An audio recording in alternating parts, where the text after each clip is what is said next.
গাছের গ্রোথ ঠিকঠাক আসছে না, গাছের গ্রোথ আছে অথচ ফুল আসছে না, কিভাবে ম্যাচিওর বাল্ব চিনবে তাও বলে দিয়েছি। হাই ফ্রেন্ডস, কেমন আছো তোমরা? Welcome to unbound life.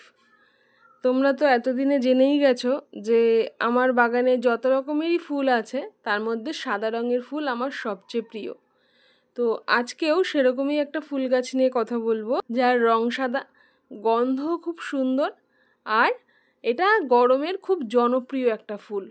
যেমনভাবে বেল, জুঁই আমাদের বাগানে থাকা চাই, তেমনি এই গাছটাও আমাদের বাগানে কিন্তু অবশ্যই থাকতে হবে। তো আজকে কথা বলবো রজনীগন্ধা নিয়ে। আমার মতো অনেকেই হয়তো আছো যাদের প্রিয় ফুল রজনীগন্ধা। তো যখন প্রিয় ফুল তখন বাগানে তো বসাতেই হবে, তাই না? এত গাছ করছি অথচ রজনীগন্ধা থাকবে না, তা কি হয়? আমরা সবাই জানি যে রজনীগন্ধা বাল্ব থেকে হয়। তো তোমরা যারা এখনও অবধি রজনীগন্ধার বাল্ব কালেক্ট করতে পারোনি, তারা নার্সারি থেকে বা বিভিন্ন যেখানে বীজ পাওয়া যায় ফুল গাছের, সেই সমস্ত দোকান থেকে রজনীগন্ধার বাল্ব ইজিলি পেয়ে যাবে।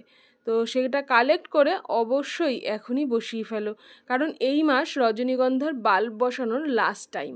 গত মাসে আমি 3টে রজনীগন্ধার বাল্ব এনে এই চালি টবটাতে বসিয়েছিলাম।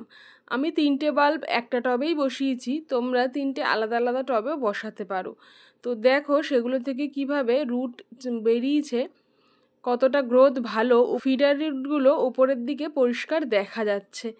আমি তোমাদের একটু দেখাচ্ছি, দেখো যে বাল্বগুলো কিনলেই কিন্তু হবে না, হেলদি বাল্ব দেখে কিনতে হবে।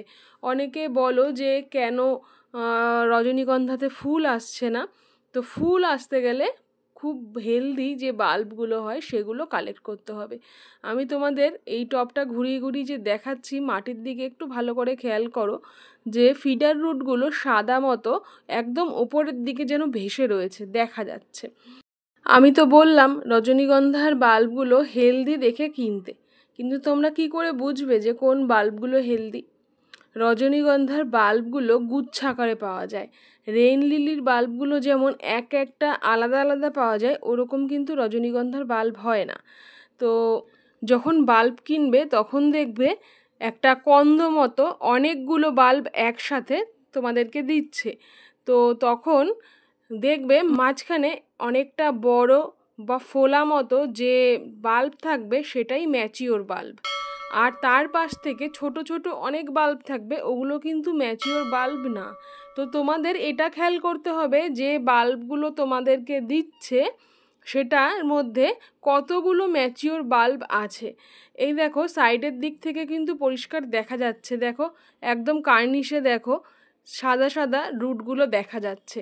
তো এইরকম হেলদি বাল্ব আনলেই তবে গিয়ে তোমাদের চারাও 1 মাসের মধ্যেই এত সুন্দর গ্রোথ নেবে।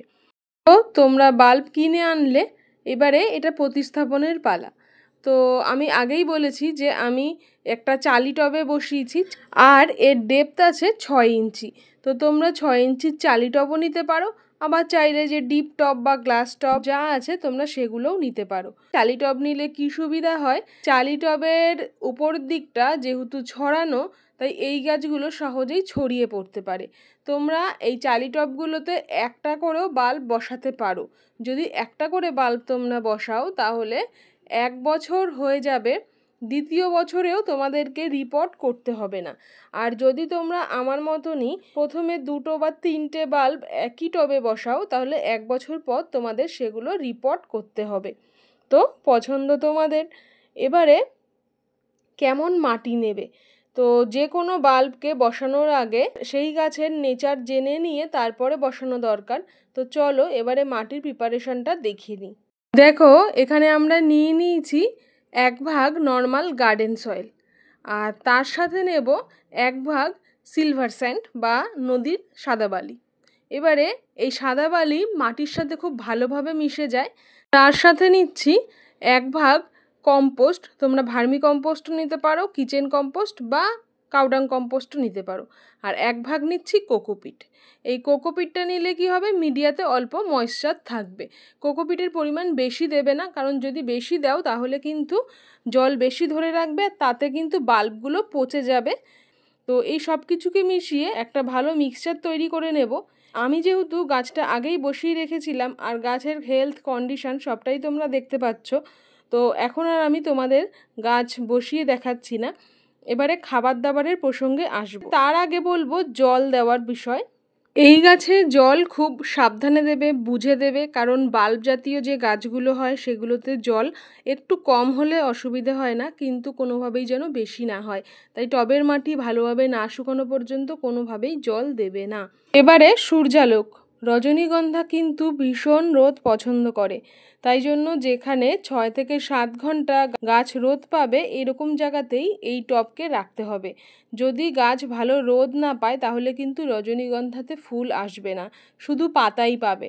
অনেকে বলো যে গাছের পাতা আসছে, গাছের গ্রোথ খুব ভালো, অথচ কেন ফুল আসছে না। গাছ যদি পর্যাপ্ত সানলাইট না পায় তাহলে কিন্তু এই গাছে ফুল কোনোভাবেই আসবে না। তাই 6 থেকে 7 ঘন্টা সূর্যালোক দিতেই হবে। এবারে আসি ফার্টিলাইজারের কথায়। এই গাছে আমরা স্লো রিলিজ ফার্টিলাইজার দিতে পারি, আবার যখন ফুল আসার সময় হবে তখন আমরা কেমিক্যাল ফার্টিলাইজারও ইউজ করব। তো এখানে দেখো আমি একটা মিক্সড ফার্টিলাইজার নিয়ে নিয়েছি, যেটা বাড়িতে বানানো, সম্পূর্ণ অর্গানিক। তো এটা তোমরা ইউজ করতে পারো। এই মিক্স অর্গানিক ফার্টিলাইজার তোমরা কিভাবে তৈরি করবে তার একটা ভিডিও চ্যানেলে পোস্ট করা রয়েছে, আমি ডেসক্রিপশন বক্সে লিংক দিয়ে দেবো, তোমরা থেকে দেখে নিতে পারো। তো এই অর্গানিক ফার্টিলাইজার শুধু রজনীগন্ধা গাছে না, যে কোনো ফুল গাছে, ফল গাছে বা সবজি গাছে তোমরা ব্যবহার করতে পারবে। মিক্স সার যারা আমরা বাগান করি তাদের কিন্তু অবশ্যই তৈরি করে রাখতে হবে, কারণ সব গাছেই আমাদের এই মিক্স সার ব্যবহার করতে হয়। তো এটা দেখো টবের কার্নিশ ঘেঁষে দিয়ে দিলাম। তোমরা এখানে 1 মুঠের জায়গায় 2 মুঠো দিতে পারো। আমি এখানে 2 মুঠি ব্যবহার করব, যেহেতু এখানে বাল্ব সংখ্যা বেশি। আর এটা অর্গানিক হওয়ার জন্য যদি একটু বেশিও ব্যবহার করি তাতেও কোনো রকম ক্ষতি হবে না।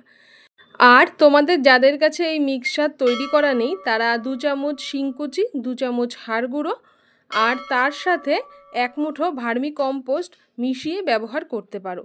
এবারে এগুলো তো সবই অর্গানিক খাবার গেল, তার সাথে কিন্তু একটু কেমিক্যাল ইউজ করতে হবে।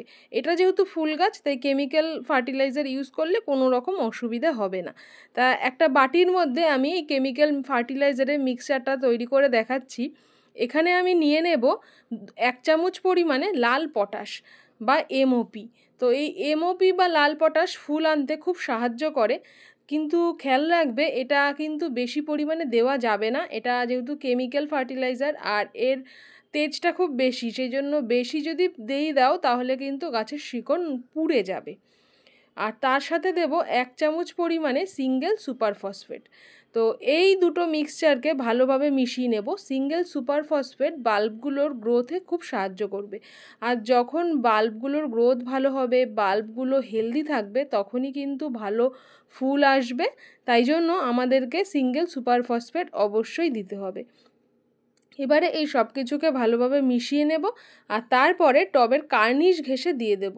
যেহেতু এটা কেমিক্যাল ফার্টিলাইজার, কখনোই গাছের গা দিয়ে দেবে না, একটু দূর থেকে দেবে। তো চলো এটা টবের মাটিতে দিয়ে নেওয়া যাক। আমরা এই অর্গানিক ফার্টিলাইজার মাসে একবার ব্যবহার করব, আর তার ঠিক 10 দিন পরে আমরা ব্যবহার করব এই কেমিক্যাল ফার্টিলাইজার। এই দুটো খাবারই কিন্তু গাছে কন্টিনিউ থাকবে যতদিন পর্যন্ত গাছে ফুল হবে, আর অন্য কোনো খাবার দেওয়ার প্রয়োজন নেই। এই খাবারটা কন্টিনিউ থাকলেই চলবে। অনেকের রজনীগন্ধার বাল্ব থেকে গাছ বের হয়, তারপরে গাছ আর গ্রোথ নেয় না।